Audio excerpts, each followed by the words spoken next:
Welcome back again sa ating YouTube channel mga Kadaberkads, and for today's video, ang pag-uusapan natin ay tungkol sa mga importanteng ganap sa loob at sa labas ng Eat Bulaga and syempre patungkol kay Raisa May at kay Bimbi.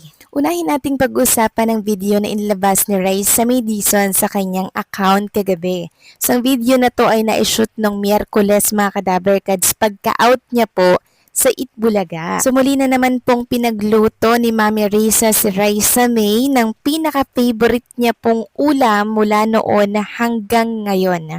Walang iba kundi po ang paksiw na bangus. Samantalang isang picture na naman po ang lumabas ngayon sa mundo ng social media na kung saan makikita nga dito nakasama po ni Bimbi, si Raisa May and yung mami po ni Raisa.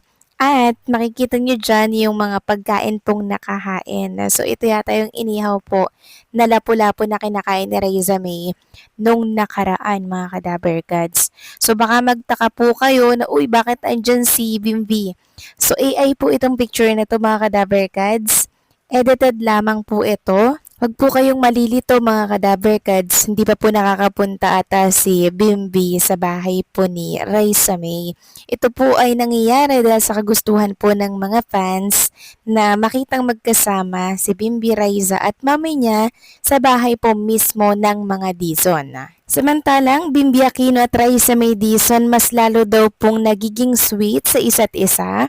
Ayon nga dito sa lumabas na write-ups, muling nagbigay ng kilig sa social media si Bimbi Aquino matapos nitong magbahagi ng isang nakakatuwang larawan kasama ang ating child star at host na si Raisa May Dizon. Sa naturang litrato, kitang-kitang magandang samahan at chemistry ng dalawa habang gumagawa ng tanyag na duo heart or shared heart pose kung saan pinagsama nila ang kani-kanilang kamay upang mabuo ang hugis puso. Dahil dito hindi napigilan ng mga netizens na mag-iwan ng mga nakakatuwang komento at kilig na pahayag para sa dalawa. Tunay na kinagiliwan ng marami ang simpleng bonding at closeness ng dalawa na tila nagdala ng saya at good vibes sa timeline ng mga netizens. Totoo to mga Kadaberkads, marami po talaga ang nakakapansin na pasweet ng pasweet at sobra talaga yung nagiging samahan ni Raisa May Dizon and Bimbi. Parang araw-araw nagle-level up po mga Kadaberkads eh. Kaya naiintindihan ko kung bakit ganito po yung napapansin ng mga netizen sa tambalan po na maybe hindi malabong magkatotoo po na ang tambalang ito ay mauwi po talaga sa totohanan po na pag-ibig kasi kung inyong napapansin, yung pag-caring, yung pagiging conservative ni Bimbi kay Raisa May Dizon, 'di ba? Hanggang doon na lamang po mga Kadaberkads. Tapos may mga silosa na din, kaya hindi po malabong mangyari na mauwi talaga ito sa totoong pag-iibigan mga Kadaberkads. Pero lagi ko ang paalala, enjoy natin yung process. Huwag po natin silang i-pressure sa mga bagay-bagay. Hayaan lang natin silang mag-enjoy. Mangyayari yan sa mga susunod mga Kadaberkads. Pero sa ngayon, hayaan mo natin silang mag-enjoy, okay? And tayo rin, enjoy rin tayo sa panonood sa mga ginagawa po nilang pagpapakilig sa telebisyon. Samantalang ilang Dabarkads natin nakaschedule na po by October 2026. Dito po yan sa Sydney, Australia para yan sa 36 Grand Philippine Fiesta Kultura. Unang-una na dyan nakasamang Dabarkads, syempre, si Alan Kay and Ian Red. Kasama rin po ang mga clones natin, Daryl Shenjandani, Roel Carino, and Lucky M. Robles.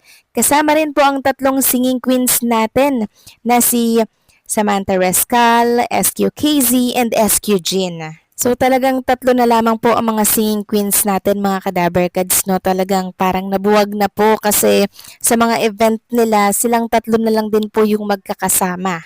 So ito po ay by 4th of October 2026 Sunday, Fairfield Showground, Sydney. So may mga nagtatanong mga Kadaberkads kung bakit hindi daw po kasama si Raisa May at si Bimbi. So kung inyo mapapansin, silang dalawang Eat Bulaga host lamang po ang kasama dito. Si Alan Kay at si Ian Red, di ba? Wala namang ibang Daberkads katulad ni May Mendoza or ni Karen Icetroop, di ba? Normal lamang po na itong mga nganta po mga Kadaberkads ang makakasama dito. Pero syempre, mas maganda kung kasama si Raisa May at si Bimbi. Di ba? Mas lalo pong sasaya. Pero may ibang commitment po kasi si Raisa at si Bimbi sa programa pong Eat Bulaga. Di ba? Wala nga lang po ng isang araw si Bimbi.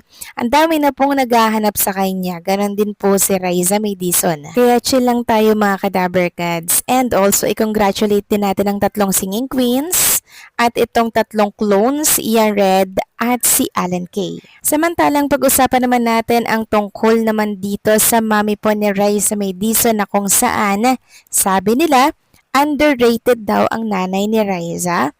Ayon nga dito, habang maraming child star ang naging breadwinner ng pamilya at halos wala na ang childhood nila, iba yung kwento ni Raisa, hindi siya pinalaki. ATM, hindi siya pinalabas na tagapagligtas ng pamilya. Naalala ko yung interview niya noon nang tanungin siya kung anong feeling maging breadwinner at such a young age. Ang sagot niya, hindi niya raw naramdaman na breadwinner siya kasi para sa kanya, team effort silang pamilya. Hindi lang siya ang nagtatrabaho, kasama niya ang mami niya sa bawat taping, bawat event, bawat gig.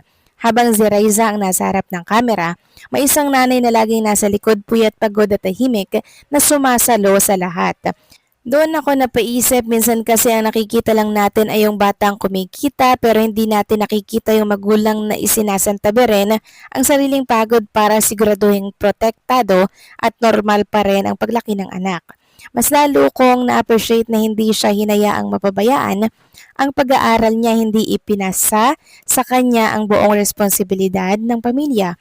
Hindi siya ginawang investment, pinalaki siya ng bata muna bago celebrity. Ngayon, nakakatuwang makita na successful na rin ang mami niya sa paggawa ng content. Ang dami niyang views, may mga brand collaborations na rin, at makikita mong ipinaghihirapan niya ang sariling pangalan. Hindi niya ginawang lifetime source of income ang anak niya. Gumawa siya ng sariling path, deserve nila pareho ang buhay na meron sila ngayon. At kitang-kita rin sa ugali ni Raisa ang pagpapalaki sa kanya. Mabait, grounded at humble despite everything she achieved.